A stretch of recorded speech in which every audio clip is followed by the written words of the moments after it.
Locked On Fantasy, your daily NFL fantasy podcast.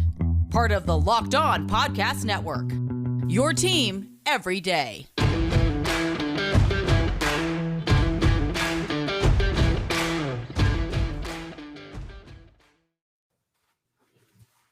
Welcome into the Locked On Dynasty Football Podcast, everybody. I am Kate Magdziuk. You could follow me on Twitter at FFBallBlast. And as always, I'm joined by my awesome co-host, Marcus Mosher. You can follow him on Twitter at Marcus_Mosher. And don't forget to give the show a follow at Locked On Dynasty. Hit that subscribe button. Leave us those 5-star reviews wherever you listen to your podcast. Help others find the show. Because we're working really hard to help you build the ultimate Dynasty fantasy football roster.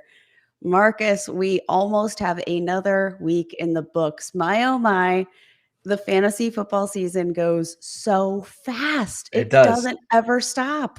It does. We're already 3 weeks into the season. We're getting ready for week 4. And we've got some good week 4 games coming up, Kate. But I want to start today's podcast the same way we started last week, okay? Do you remember how we started last week's podcast? Oh, I don't. I asked you, why isn't Cooper Kupp being valued as a top 3 dynasty receiver right now? Cooper Kupp, Kate, this week, all he did, 9 receptions for 96 yards and 2 touchdowns. I don't know if you had a chance to look at his stats, but he is on pace for 2,000 yards and 36 touchdowns for the Rams. Casual. So, again, why aren't we valuing him the same way we would, like, DeAndre Hopkins, Devontae Adams, those guys, that range of players? I think we will. Okay. My faith in that comes from the fact that 2 seasons ago we were valuing Cooper Kupp as a top 5 wide receiver in Dynasty. It's so funny to me because I think we like to pride ourselves on the notion that we are Dynasty managers. We're always looking at the long term. But you know what, Marcus? We don't. We are very quick to jump ship. I'm already seeing all these tweets about Kyle Pitts. Kyle Pitts went almost 3 full quarters without a single target on the game. I mean, the Atlanta Falcons are just a disaster, but people are already jumping ship on Kyle Pitts. We like to pretend that we have the foresight and that we are looking at this as long-term dynasty managers, but we're not. We're really just playing redraft leagues where you get to keep the players at the end of the year. There you go, exactly. This is like, Cooper Kupp is at the very least a top 10 dynasty wide receiver, and like you said, you're making the case for a top 5 performance. But how about Deebo Samuel? He's also doing some pretty fantabulous things through this season. He's really showing up as the team's wide receiver 1. Do we need to be bumping him up? Because ahead of this season, we had written him off for Brandon Ayuk, who did have a showing on Sunday Night Football. Is it the Deebo Samuel show? Obviously, not quite as big of a performance on Sunday Night Football. Had 52 yards, no touchdown, but still got 10 targets on the game. Really impressive. He's on pace for 1,700 receiving yards and 5 touchdowns through 3 games. What do we do with Deebo Samuel? How are you valuing Deebo Samuel? Because I think Cooper Kupp is the gimme here. Cooper Kupp is the low-hanging fruit. I want to know what you're doing with Deebo Samuel. I think Deebo is still a wide receiver 2 for me, and probably close to a low-end wide receiver 2. Listen, I love the volume. I love that he's getting 10 targets. I love that he's getting chances in the run game. It's still just the touchdowns are a bit concerning. In his last 16 games, Kate, with the 49ers, only 6 touchdowns, and 2 of them came on the ground. With Jimmy Garoppolo, it just doesn't seem like he's going to be throwing the ball down the field enough. So he's going to have to do so much after the catch and with target volume. I think he's a really, really fun player who's probably better in real life than in fantasy and dynasty. But I can't quite get there yet. Brandon Ayuk is the more concerning one to me, though. Yes, he had a touchdown in week 3, but only 6 targets. And if Kittle and Samuel are basically going to get 10 each, where does Brandon Ayuk fit in this offense long term? I don't know. I think all of these things are TBD, but I mean, if you are buying into the fact that, like, yes, Deebo Samuel will be a thing, maybe not Maybe the yardage will be there for him. We'll see some targets, but if you're not buying into the fact that he's going to be a long-time asset in terms of touchdown production, are you looking to sell him high while he's sitting in that wide receiver, top 10 wide receiver range in terms of production? Heading into this season, he was the wide receiver 35. He was drafted as the wide receiver 35 in Dynasty League startups. That is behind assets like Corey Davis, wild. Robert Woods, who at 29, obviously we can make cases either way, but Deebo Samuel, he's young. Are you looking to move him while you can, while maybe you can ask for a higher price than you could have heading into the season? I think so. I think this is a good time to try to move him and try to get somebody who is more in a more well-established offense and it's going to throw the ball down the field more. So, you're not going to be able to trade Deebo Samuel for Cooper Kupp, obviously, but Deebo Samuel plus something else to go get Cooper Kupp, like that's something that I'm interested in. Or if I want to go up, try to upgrade from, let's say, Deebo Samuel to CeeDee Lamb or maybe Devontae Adams or something like that. I think that's where you try to jump in here. Kate, any other big takeaways from week one? We're going to get into some winners and losers in a second, but anything else that you just kind of want to mention off the top? I think I will say through the week, this is not something that we've gotten to see yet, but something that I want to keep an eye heading into Monday Night Football. I was really surprised at the number of start-sit questions I got regarding Tony Pollard. So I really want to keep an eye out. So obviously, we've talked about Tony Pollard plenty on this podcast, but he didn't really see any sort of jump in terms of snap counts from week 1 to week 2. It was just that he was being utilized on his snaps a little bit more heavily. So I'm keeping an eye on Tony Pollard tonight heading into Monday Night Football against the Eagles. Going to be something really interesting because depending on that sort of usage there, we could be seeing a really big swing in Tony Pollard's dynasty value. And I'm very curious as to how this one's going to shake out. Yeah, well, let's talk about that on our Thursday show because I think we're going to learn a lot tonight on Monday Night Football about how the Cowboys plan on using Zeke and Tony Pollard going forward. Kate, I want to get to all the winners and losers from week 3, but before we do that, I want to tell you guys about BetOnline. As always, BetOnline is your number one spot for all the pro and college football action this season. With a new updated site and interface, even more odds, props, and contests, BetOnline.ag continues to be the number one source for everything football. Head to the website or use your mobile device to sign up today to receive your 100% welcome bonus. That is double your initial deposit just for signing up. Don't forget to use promo code NFL100 from football, basketball, boxing, right to your favorite Vegas casino games. Don't wait to take advantage of all the amazing offers available for the 2021 season. BetOnline, the fastest and easiest way to bet on all of your favorite sports. All right, Kate, let's talk about some of the biggest winners from week 3. And we probably should talk about the guy whose jersey is hanging on the wall right directly behind you if you're watching this on YouTube. Najee Harris. Now, we talked can about call Najee. it a win, sort of. Yes, we can. Yes, we can. And here's the reason why we can call it a win. We told you guys this is probably going to happen. Like the efficiency on the ground is going to be awful. And it was again today. He averaged on Sunday, 2.9 yards per carry, 14 carries for 40 yards. But it was just the sheer volume that was going to make up for the lack of efficiency. Okay, he had 19 targets in the passing game, 14 receptions for 102 yards. So you got, was that 24 points in receiving yardage alone without a touchdown? Again, the rushing stuff is going to be bad, but when you're getting that much work in the passing game, it's going to be hard to not value him as a low-end RB1 going forward, right? Oh, absolutely. And I think you can definitely make the case that, this is where we're going to get like the bread and butter here. We're going to get it through targets. I don't think Najee Harris is going to have a very pretty path to RB1 production, but I do think he is going to produce as an RB1. Definitely the Steelers, I think, do need to make some, I was, trying to give some faith to the offensive line. It's not working out. I thought they might be able to pull something better together. But Now they got some injuries as well, right? Now they have some Left injuries. the game. Yep. They've definitely got to, I think, make a move. They've got to get some sort of veteran. They have some room in terms of cap space. So I wouldn't be surprised to see if they do try to make a move for, acquire an offensive lineman, a veteran that can really, try to define this offensive line. It's a very young unit. But in the meantime, until we can get and count on that efficiency and count on that run blocking, it's definitely going to be the volume in the passing game.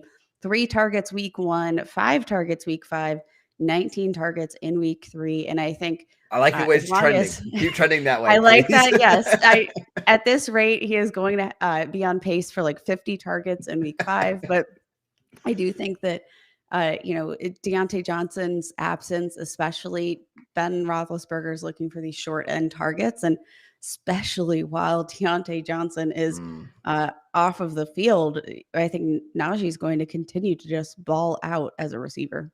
And then Juju Smith-Schuster left with a rib injury on Sunday. Yep. So we'll see how long he's out, if he can return to the lineup next week. But without Juju in the middle of the field, it stands to reason I think Najee is going to continue to see a big workload in the passing game. So I think it could have been even a bigger day for Najee. I think he had at least 3 drops. I think you could even say 4 drops maybe in this game. So his value continues to rise. Let's talk about another guy that was in this game. JaMarr Chase. Joe Burrow only threw the ball 18 times against Pittsburgh, but JaMarr Chase had 4 receptions for 65 yards and 2 touchdowns. People were all worried about JaMarr Chase in the preseason. There were some stories coming out about him not being able to catch the ball and his confidence. All he's done is score 4 touchdowns, Kate, over the last 3 games. He's at 220 yards on the season. He looks exactly like the player that we saw at LSU. What are your thoughts on JaMarr Chase? I think you can be nothing but encouraged, especially like we talked about heading into the football season.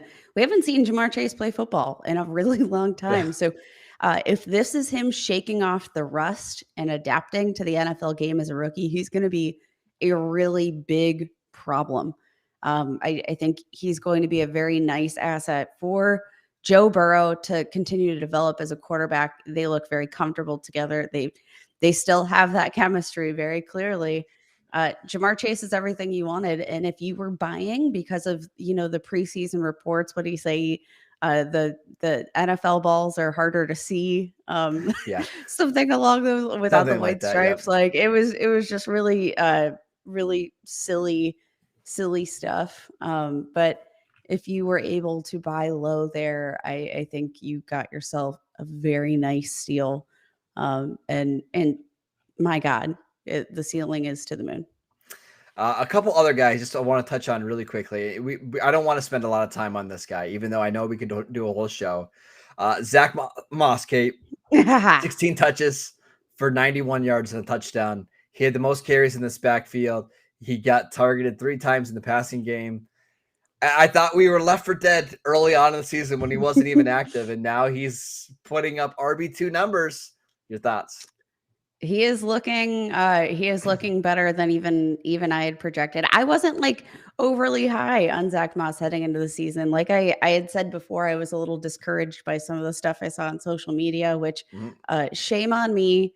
Fool me once, fool me twice. That's on me. Whatever, what have you. He looks good, but I think the thing to note is that he earned a lot of snaps yesterday. Yes. We can look at the touches, but like the snaps, I think is what really tells you what's what. And Zach Moss actually outsnapped Devin Singletary, which he hasn't done really. Right. Devin Singletary has very clearly been the guy, but I think he only made the further case for more snaps moving forward. I've got another guy we should talk about, Kate. This is wide receiver 50 in Dynasty League football, according to ADP from this month. So this is super relevant stuff. Mike Williams. Wow. Kate, 7 receptions for 122 yards and 2 touchdowns on Sunday. Kate, in his last 4 games, 403 yards and 5 touchdowns, averaging just under 10 targets per game. Are things finally clicking for Mike Williams, and can we continue to expect this type of production? Absolutely. Yes. And I'm absolutely buying in if somebody's looking to move Mike Williams because of the fact that maybe this isn't seen So as you would buy high? sustainable. I absolutely would buy Yeah. high. Mike Williams is in a contract year. He's really making the case for the Chargers to keep him on staff, especially, if he continues to have this rapport with Justin Herbert. I think it makes it really hard to move on. Maybe you get a little discount too in that second contract because of the fact that, dude, we had 4 years of lackluster production, and now we only saw it for 1 year. Maybe they get a little bit of a discount on that second deal, but ranked second in the NFL among wide receivers in targets, third in receptions, second receiving yards, and leading all wide receivers with 4 touchdowns. He's just He's good at the game, right? He's very good at football. And you know what? So sometimes we buy too far into coach speak, but sometimes we go way too far the other way and we don't buy in. We heard that he was going to be utilized like a Michael Thomas. We didn't believe it. And guess what? We are seeing a lower average depth of target for Mike Williams, which is much more sustainable for fantasy football because you're not relying on those big all or nothing plays. You're not relying on Mike Williams to make acrobatic catch. You're just relying on him to be a good wide receiver, which he is. He's a big body. I'm absolutely buying high on Mike Williams because he's just delivering what we've expected this entire time, and he's on pace for a wicked record season. And he's got a very favorable schedule coming up. The next game is the Raiders on Monday Night Football, who have been kind of decimated in their secondary. I think you might be right on that one. We're going to talk about some of the losers from week 3, Kate. And there's a couple guys we have to talk about. But before we do that, I want to tell you guys about DirecTV Stream. DirecTV Stream brings you live TV and on-demand favorites together like never before, which means you can watch your favorite sports, movies, and shows all in one place. And the best part, there's no annual contract. So stop waiting and get your TV together with DirecTV Stream. You can learn more at directtv.com. That is directtv.com. I also want to tell you guys about Built Bar. You guys know Built Bar. It's the best tasting protein bar out there. It's hard to even explain it. Real chocolate with amazing flavors. It's just a great combination of low calories, high protein, and low sugar with no crazy additives. Best of all, they taste fantastic. Go to BuiltBar.com and use promo code LOCK15 to get 15% off your next box at BuiltBar.com. All right, Kate, winners and losers from week 3. Let's talk about the losers, and I think we have to start with Justin Fields. We are all wanting to see Justin Fields play because the Andy Dalton offense was so uninspiring, and somehow it was worse with Justin Fields. He was 6 of 20 for 68 yards. He added 3 carries for 12 yards in the passing game. He was sacked 9 times, Kate. The Bears had 47 total yards of offense. 47. Justin Tucker's kick was like 20 yards longer than what the Bears had of offense. This game to me feels like, Kate, one where it was so bad that Matt Nagy probably is going to just go back to Andy Dalton and not have to play Justin Fields. We might not see him until December. Like, it might be that long before we get to see him again. Oof, this was like a brutal outing. I genuinely feel for the kid. There was at one point, like way too far into the game, I want to say it was like in the third quarter, where he still had more sack yards than passing yards. Yikes. Not overly promising. I think this is still a situation where I'd be willing to buy low. I do not think this is what we are going to expect on a week-to-week basis for Justin Fields, but I do think this is going to hamper his ability to stay on the field for this coach who obviously didn't want him out there to begin with. Maybe this is why. It was really rough to watch, but I still believe in the athleticism. I believe that he is a better quarterback than we saw yesterday. I mean, the Browns, they've allowed lots of yardage, but I do think they are a decent defense. They've got a lot of big playmakers, and they're one of the tougher defenses that I wouldn't want to face my rookie quarterback against. I know we talked so much about, what are we going to do putting him out there against the Rams defense? I think the Cleveland Browns defense in general, they have enough playmakers that, this should be concerning. But maybe the other storyline that we need to talk about is David Montgomery, because he's been showing out. He's looked fantastic. And what do we do with David Montgomery if this is going to be the situation for now, at least? Maybe Andy Dalton is better for David Montgomery, at least for the time being. That's really scary to say. I think David Montgomery is a buy low right now because the things will get better. The offensive line will eventually improve. They've been decimated with injuries. So I think eventually Justin Fields will settle in. It'll help the rushing game because this always happens when you add an athletic quarterback who can run a little bit. The actual running back gets better. So a good buy low window here for David Montgomery.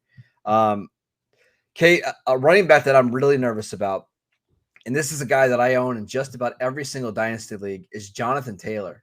On Sunday, he was 10 carries for 64 yards, which fantastic efficiency. Saw just 3 targets, caught 1 pass for 8 yards. Has yet to score a touchdown in the first 3 games of the season. Is this Colts offense just going to be not good enough to give him, goal line opportunities? And we saw last week when he did get some goal line opportunities, he didn't convert. So are you nervous about Jonathan Taylor? I'm starting to get a little bit nervous. Yes. But do I think, again, when I'm trying to play Dynasty football in a way that is sustainable, I know I mentioned it earlier in the show, we're very reactionary, even though we're not supposed to be in Dynasty football. It still comes down to the raw talent. Obviously, there's questions about whether or not we're even going to see Carson Wentz on the field for the entirety of the season.